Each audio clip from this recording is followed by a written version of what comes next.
Oromoo bakka iyyuu harka ol qabannee waliin dhaabbannee waan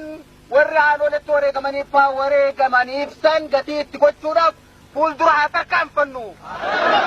Oromoon tokko, Oromoon tokko, Oromoon amantiin addan bahu,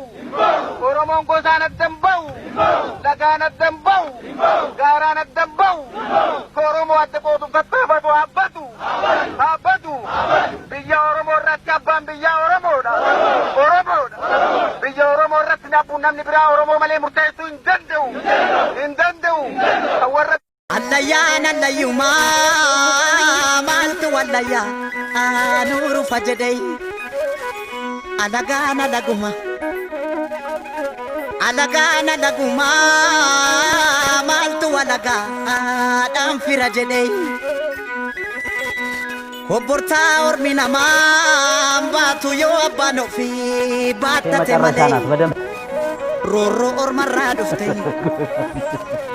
Rorro dinarraa dhuftee maaltu namaa dhoo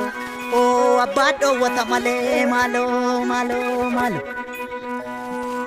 biyya ormaa adhaquun naman dhibu galuun nama dhibay biyya ofii yagaaddisa garbuu aduun naman arguu jaran allayyaan allayyumaa maaltu wallayyaa nuuru fajjedee alagaan alagumaa